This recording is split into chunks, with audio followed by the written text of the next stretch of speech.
Hello guys, welcome back to my channel. ඔන්න ඉතින් අදත් මං අලුත් vlog එකක් අරගෙන ඔයාලා බලන්න ආවා. ඉතින් මේක අපි තායිලන්ඩ් ඉන්න අන්තිම දවසේ මං රෙකෝඩ් කරපු vlog එකක්. ඉතින් දවස් 5ක් යනවා තායිලන්ඩ් වල දැනුනේවත් නැහැ. මේක තමයි ඉතින් තායිලන්ඩ් වල අපි ඉන්න අන්තිම දවස සහ තායිලන්ඩ් වල අන්තිම vlog එක. ඉතින් දැන් අපි ඇවිල්ලා තියෙන්නේ බ්‍රෙක්ෆාස්ට් බෆේ එකට. එන්න ඉතින් මම ඔයගලන්ට පෙන්නන්නම් බ්‍රෙක්ෆාස්ට් වලට අපිට මොනවද තියෙන්නේ කියලා. ඉතින් හොලිඩේ එකේ අන්තිම දවසට එනවත් අපිට දැනුන්නේ නැහැ. එච්චරට we had a lot of fun here in Phuket.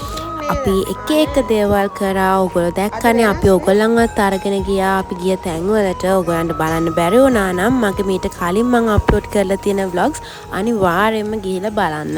දැන් ඉතින් අපි බ්‍රෙක්ෆාස්ට් අරගෙන අපි එළියට යන්න තමයි හිතාගෙන ඉන්නේ. අදත් අපි ප්ලෑන් කරගෙන ඉන්නවා තැන් ටිකක් බලන්න යන්න. අපි ඔයගොල්ලන්වත් අනිවාර්යයෙන්ම අපිත් එක්ක අරගෙන යන්නම් ඒ තැන් බලන්න. අපි ඔක්කොටම කලින් ඉතින් බ්‍රෙක්ෆාස්ට් අරන් එමුකෝ මුලින්ම.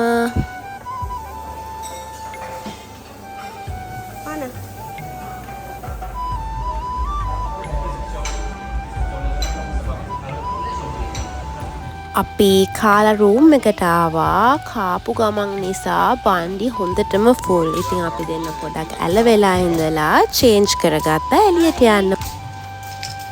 We are going shopping.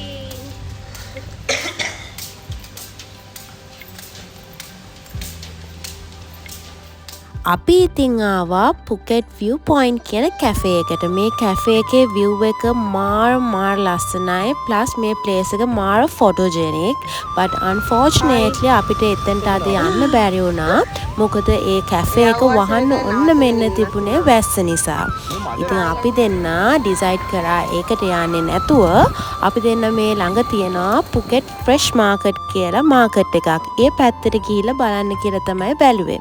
ඉතින් යන්කෝ මම මේ මාකට් එකේ වටේ ඔයගලන්ට පෙන්නන්නම් කොහොමද කියලා. මේ මාකට් එකේ මේ ඔයගලන්ට පේන සත්තුන්ව අපිට ඒ වෙලාවේ මරලා ඉල්ලලා ඒගොල්ලන්ව හදාගෙන කන්න පුළුවන්. හරි පව් නේද? ඉතින් එහෙම කරන්නේ. ඒත් ඉතින් මිනිස්සු ඒගොල්ලන්ව කන නිසා ඒක ඉතින් ඒගොල්ලන්ට normal. ඉතින් මෙතනට ආවොත් ඕගලන්ට මේ ඕනම කෙනෙක්ව තෝරලා ඒ වෙලාවේ ඒගොල්ලෝ කුක් කරලා දෙනවා ඔයගලන්ට රස බලන්න. ඉතින් මගේ හස්බන්ඩ්ටයි හිතක් ආවේ නැහැ මේගොල්ලන්ව මරාගෙන ඒගොල්ලන්ට කියලා උයාගෙන කන්න. අපිට ඉතින් පව් කියන ෆීලිං එකක් තමයි ආවේ. අර මරලා තියෙනවා නම් already අපිට ඒගොල්ලන්ට කියලා කුක් කරගෙන කන්න පුළුවන් නම් it's okay.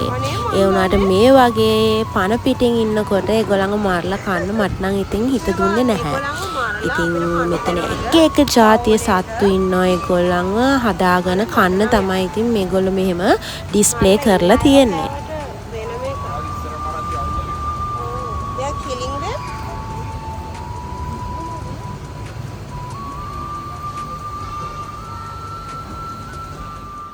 ඔන්න ඉතින් මේ පෙන්නන්නේ දූරියන් ෆෑන්ස්ලට. මෙතන තියෙන සුවඳ නම් මාර ස්ට්‍රෝං. ඒත් ඉතින් දූරියන් වලට ආස අය මේ සුවඳට ආස ඇති. මම නම් ඉතින් ජීවිතේ කවමදාවත් දූරියන් කාලා try කරලා නැහැ. ඒත් ඉතින් try කරන්න ආසයි. ඒත් මට වැඩේ තියෙන්නේ මේකේ සුවඳ හැන්ඩල් කරගන්න අමාරුයිනේ. ඒත් ඉතින් දවසක will try it.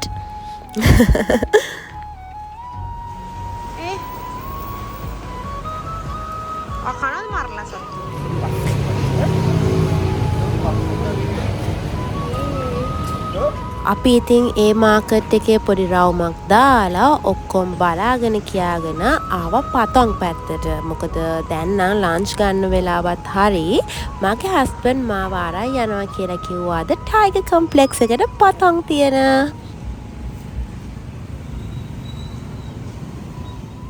ඔන්න ඉතින් අපි දෙන්න ටයිගර් කොම්ප්ලෙක්ස් එකට ආවා. මේක තමයි ටයිගර් කොම්ප්ලෙක්ස් එකේ එන්ට්‍රන්ස් එක. මේ රෙස්ටෝරන්ට් එක මෙහි තියෙන මාරිම පොපියුලර් රෙස්ටෝරන්ට් එකක්. ඉතින් ඕගොල්ලොත් පතොං පුකෙට් වලට ආවොත් මේ රෙස්ටෝරන්ට් එකට යන්න අමතක කරන්න නම් එපා. මොකද මේ රෙස්ටෝරන්ට් එකේ කෑම බීම ඒ තරම් රසයි. අපි දෙන්න නම් මාර ලකි. සාමාන්‍යයෙන් මේ රෙස්ටෝරන්ට් එක මාර බිසි වෙන රෙස්ටෝරන්ට් එකක්. මෙතන ටේබල් එකක් බුකින්ග්ස් දාගන්න බැරි තරමට මෙතන බිසි වෙනවා. ඒත් අද නම් ඕගලන්ට පේනවනේ වැඩි මිනිස්සු නෑ. ඉතින් ඕගොල්ලෝ මතක තියාගන්න මෙතනට රෑට එන්නේ නැතුව දවල්ට එන්න. ඒක පොඩි ට්‍රික් එකක් මේ රෙස්ටෝරන්ට් එක විසිට් කරනකොට. සාමාන්‍යයෙන් මම කියන්නේ දවල්ට බිසි නෑ කියලා. අනේ මන්ද අපි යන වෙලාවේ නම් වැඩි සෙනග හිටියේ නැහැ. ඉතින් බලන්නකෝ මෙයාලගේ ඉන්ටීරියර් කරලා තියෙන විදිය හරිම ලස්සනයි නේද? හරිම ලස්සනයි මේ රෙස්ටෝරන්ට් එකේ ඇතුළ. මං ඉතින් ඔයාලට මේ වටේ පෙන්නන්නේ අපේ ඕඩර් එක ප්ලේස් කරලා දැන් ඉතින් අපි දෙන්න එනකන් තමයි මේ ඉන්නේ. ඒ අතරතුර තමයි ඉතින් මං ඔයගලන්ට මේ රෙස්ටෝරන්ට් එකේ වටේ පෙන්නුවේ.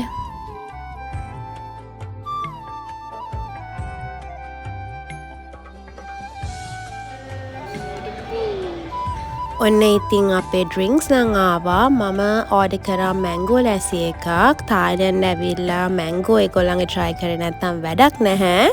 ඒ වගේම ඉතින් මගේ හස්බන්ඩ් නම් සුපුරුදු පරිදි බියර් එකක් තමයි ඉතින් ගත්තේ. මොකද යාර පොඩක් මහන්සි කියලා කිව්වා. ඉතින් යාර chill වෙන්නත් එක්ක පොඩි බියර් එකක් ගත්තා යා.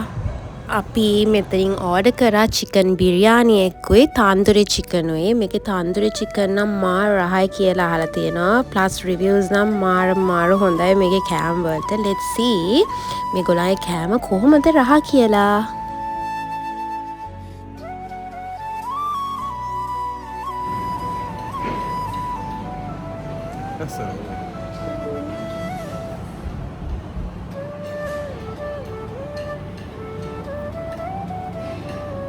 ඉතින් ඕගලන්ට මෙතනින් කොක්ටේල්ස් මොක්ටේල්ස් ඕගලන්ට ඕන දෙයක් ඕඩර් කරන්න පුළුවන්. මොකද මේ රෙස්ටෝරන්ට් එකේ ඒගොල්ලන්ටම කියලා බාර් එකකුත් තියෙන නිසා.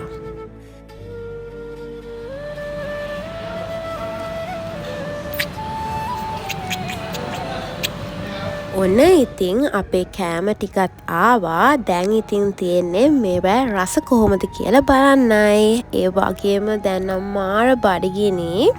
ඉතින් let's dig in. අපි දෙන්න නම් දැන් ඉතින් කාලා ඉවරයි. oh my goodness මෙතන කෑම නම් මාරම රසට තිබුණා. අපි කාලා ඉතින් ආයිමත් පතෝන් සිටි එකේ පොඩි රවුමක් ගහලා හොටෙල් එක පැත්තට පිටත් වුණා. ඔයගොල්ලෝ මේ දැක්කා නේද බීච් එකේ පොඩි ස්පොට් එකක්. ඒ තැන මගේ මයින්ඩ් එකේ මාර ඉන්ටෙන්ස්ලි ඇඳිලා තියෙනවා. ඒක නිකන් තායිලන්ඩුයි ඒ ස්පොට් එකයි නිකන් මාර කනෙක්ෂන් එකක් තියෙන. මට තායිලන්ඩ් පුකෙට් මතක් වුණේ ගමන් ඒ තැන තමයි මට මතක් වෙන්නේ. මේබී අපි එතනින් හැමතිස්සෙම ආවා ගියා. ඒ වගේ සන්සෙට්ස් හැමතිස්සෙම එතනදි දැක්කා. ඒ තැන මාර ලස්සනයි. මේබී ඒ නිසා වෙන්න පුළුවන් මට ඒ තැන එච්චර මතකයක් තියෙන්නේ. අනේ මන්දා anyway I love that spot. දැන් ඉතින් අපි පෙට්‍රල් ගහගෙන ආවා කමලා මාකට් එකට for one last time. මොකද අපි දවසක් ඇවිල්ලා මෙතනින් ගන්න බැරි වෙච්ච දේවල් ටිකක් තිබුණා මට ආයෙමත් ගන්න. ඉතින් අපි දෙන්න ඇවිල්ලා අන්තිම වතාවට පොඩි shopping පාර්කුත් දැම්මා. good ලංකාවේ නානකලේ කුත්වක් ආවා. තායිලන්ඩ් එක නානකලෙන් බයික් එක. තායිලන්ඩ් එනවනම් නානා රෙන්ටල් වලින් බයික් එකක්. ඉතින් මේ ඇවිල්ලා තියෙන්නේ අපි අපේ බයික් එක බාර දෙන්න. අපි දෙන්න බාර දීලා ඊට පස්සේ හොටෙල් එකට ගිහලා ආයෙමත් එළියට ආවා. අපේ අම්මට බෑග් එකක් ගන්න. නේ?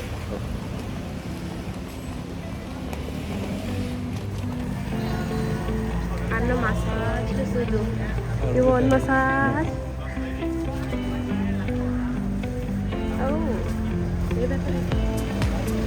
මේ කඩේනේ අර කඩේනේ එහෙනම් මේ මොකද මම දැන් මේ ඔයගොල්ලෝම ගෙනාලා තියෙන්නේ 7-Eleven එකට මෙහෙ තියෙන බලන්න මෙහෙ 7-Eleven වල තියෙන දේවල් මේ වගේ දේවල් නම් මම දැකලා නැහැ ඕස්ට්‍රේලියාවේ 7-Eleven එකේ තියෙනවා ඒක නිකන් ක්වික් ස්ටොප් එකක් වගේ තමයි. එහෙ 7-Eleven මෙහෙ 7-Eleven නම් තනිකර සුපර් මාකට් එකක් තමයි. ඉතින් අපි දෙන්න ඒකෙනොත් බඩු වගේක් තිබුණා ගන්න. ඊට පස්සේ ඔක්කොම අරගෙන දැන් ඉතින් රූම් එකට ආවා. අපි ඉතින් අන්තිම වතාවට පූල් එකට යන්න ඕනේ කියලා ඉතින් හිතුවා. අපි දෙන්න ලෑස්තිලා පොඩක් පූල් එක පැත්තට ගිහිල්ලා දැන් මේ එළියට යනවා ඩිනර් ගන්න.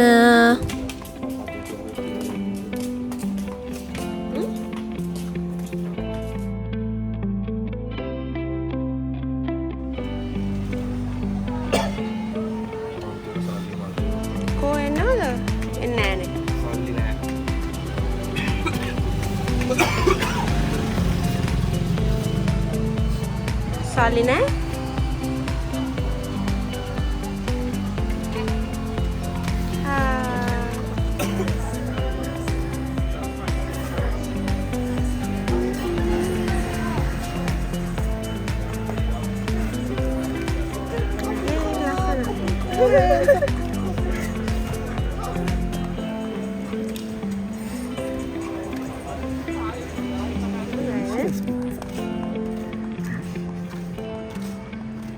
වටේ කවුරුගේද පේන්නේ? බ්‍රුනෝගේ. ඔව්. යා සිංහෙක්ද? What is that? නීලලා තරහ ගියා.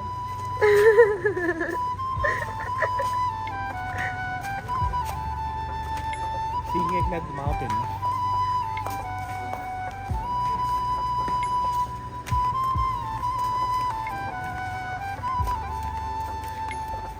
ඉතින් මං හිතනවා ඕගොල්ලෝ මේ vlog එක enjoy කරන්න ඇති කියලා. මේ වෙනකම් මගේ vlog එක බැලුවට thank you so much. මං ඕගොල්ලන්ව ආයෙමත් ඊළඟ සතිය අලුත් වීඩියෝ එකකින් හම්බෙනකන් see you bye bye.